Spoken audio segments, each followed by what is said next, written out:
საკადრო ცვლილებები და ახალი პოზიცია მთავრობაში სამართალდამცავი ორგანოების კოორდინაციის ფუნქციით რამდენიმე წუთში ხანგრძლივი პაუზის შემდეგ საჯარო პოლიტიკაში დაბრუნებული მამუკა მდინარაძე იმედი ლაივის სტუმარი იქნება. სუსმა ჯაშუშობისთვის საქართველოს ერთი მოქალაქე დააკავა, რომელიც უცხო ქვეყნის სპეცსამსახურის დავალებით სტრატეგიულ ობიექტებზე ინფორმაციას აგროვებდა. იგივე დანაშაულში საქართველოს ორი მოქალაქეა მხილებული, რომლებიც ამჟამად ქვეყანაში არ იმყოფებიან. საქართველოს მთავრობის სტრუქტურა იცვლება, მომავალ კვირას საკანონმდებლო ორგანო დაჩქარებული წესით იმსჯელებს მთავრობის შემადგენლობაში ახალი თანამდებობის შესახებ. საპარლამენტო უმრავლესობაში უკვე გამოიწვა მოსაზრება იმის თაობაზე, რომ გლობალური დაპირისპირების გამწვავების ფაზაში უსაფრთხოებასთან დაკავშირებით გამოწვევებიც უფრო სერიოზული ხდება. ისეთი პატარა ქვეყნის შემთხვევაში, როგორიც საქართველოა, რესურსების ნაკლებობა მაღალი დონის ორგანიზაციული უნარებით უნდა დაკომპენსირდეს, რაც ნამდვილად ახასიათებს წარდგენილ კანდიდატს.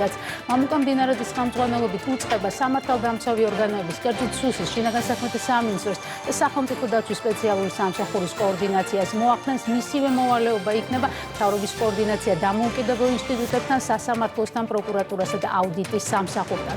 სახელმწიფო მინისტრი შეითავსებს ვიცე-პრემიერის ფუნქციას, ასევე ვიცე-პრემიერი გახდა საგარეო საქმეთა მინისტრი მაკა ბოჭორიშვილი. მომავალ კვირასვე პარლამენტი იმსჯელებს სახელმწიფო უსაფრთხოების სამსახურის ხელმძღვანელის თანამდებობაზე წარდგენილი გეკა გელაძის კანდიდატურის შესახებ. შინაგან საქმეთა მინისტრის პოსტზე მას სულხან თამაზაშვილი ცვლის. აჭარის ავტონომიური რესპუბლიკის მთავრობის თავმჯდომარის კანდიდატურას კი პრემიერი პრეზიდენტთან და აჭარის უმაღლეს საბჭოსთან კონსულტაციების საფუძველზე წარადგენს.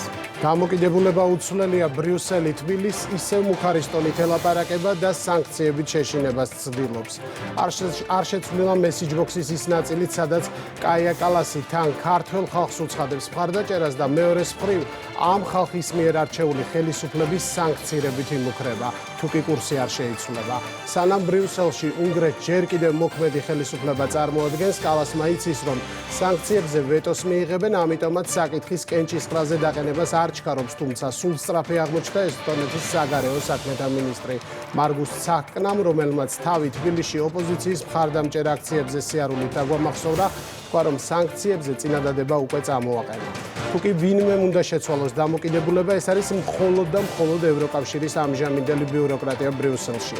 ასე პასუხობს საგარეო საქმეთა მინისტრი მაკა ბოჭორიშვილი კალასის განცხადებებს და კრიტიკოსებს ახსენებს, რომ საქართველოს ხელისუფლება ხალხის მიერაა არჩეული და ის ქვეყნის საუკეთესო ინტერესებს იცავს. შესაბამისად გაუგებარია, რა არ მოსწონს ამ კურსში კალასს. საქართველოს როგორც ეოთოს უსაფრთხოების ფორუმის თავმჯდომარე ქვეყნის პრიორიტეტებზე მაკა ბოჭორიშვილმა ვენაში გამართულ ღონისძიებაზე ისაუბრა. ფორუმის საგარეო საქმეთა მინისტრის სიტყვით გაიხსნა მაკა ბოჭორიშვილის განმარტებით, უსაფრთხოების დიალოგი მიეძღვნება უსაფრთხოების პოლიტიკურ სამხედრო ასპექტებზე, ეოთოს ქცევის კოდექსთან შესაბამისობის გაძლიერებას, შეიარაღებული კონფლიქტების გავლენას ქალებსა და გოგონებზე და დაეთმობა კონფლიქტის პერიოდში ადამიანის უფლებათა დარღვევებს. მინისტრმა ისაუბრა უსაფრთხოების გამოწვევებთან დაკავშირებულ გამოცდილებაზე, რომელიც აქვს საქართველოს. ჩვენ კარგად ვიცით გადაუჭრელი კონფლიქტების, სუვერენიტეტის დარღვევის, მონაწილე სახელმწიფოებს შორის ნდობის რღვევის შედეგები მაშინ, როდესაც რუსეთი განაგრძობს საქართველოს ორი რეგიონის ოკუპაციას. მისივე თქმით, სწორედ ეს გამოცდილება განსაზღვრავს საქართველოს მიდგომას ფორუმის თავმჯდომარეობის პერიოდში.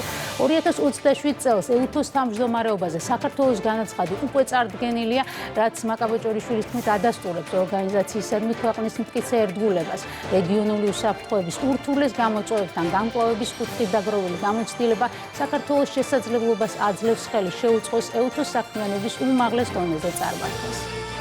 რადიკალების ალიანსი იშლება. ახლა გასარკვევი მხოლოდ ის დარჩა, რამდენი დღე აშორებს ამ გადაწყვეტილებას ოფიციალურ გამოცხადებამდე.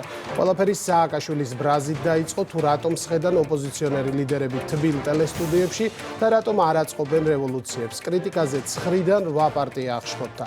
სააკაშვილი პერსონალურ თავდასხმასა და შეთანხმების დარღვევაში დაადანაშაულა. აჯაყებულთა სათავეში ჩერგოლეიშვილი და გვარამია არიან. პასუხმაც არ დააყოვნა. სააკაშვილმა ციხიდან მოიწერა, რომ სამიზნეები გაასწორეთ და ჩემი კომპლექსისგან გათავისუფლდითო. თან ყველას ნაცმოძრაობიდან შეახსენა, რომ თავის დროზე ვინ ვის გამოეყო და ასევე იმ ტელევიზიების შექმნა გადარჩენაში, სადაც ახლა აკრიტიკებენ, უდიდესი წვლილი რომ მას აქვს. ამაზე დიდი უსამართლობა რა შეიძლება იყოს, მთავარ ლიდერს დაესწრნენ ძველი გიენები, მისი გუშინდელი ლილიბუტები აუჯანყდნენო, დაწერა იაგო ხვიჩიამ. აცმოძრაობაში პრობლემის გადასაჭრელად რეცეპტი უკვე მოამზადეს. პირველი ანი წითლზე იყო და ალიანსის დატოვება მოითხოვა. იგივე ხდებოდა თვის დასაწყისშიც წითლიძე ცისკარიშვილის ფრთა ჩერგოლეიშვილთან განშორებას ითხოვდა.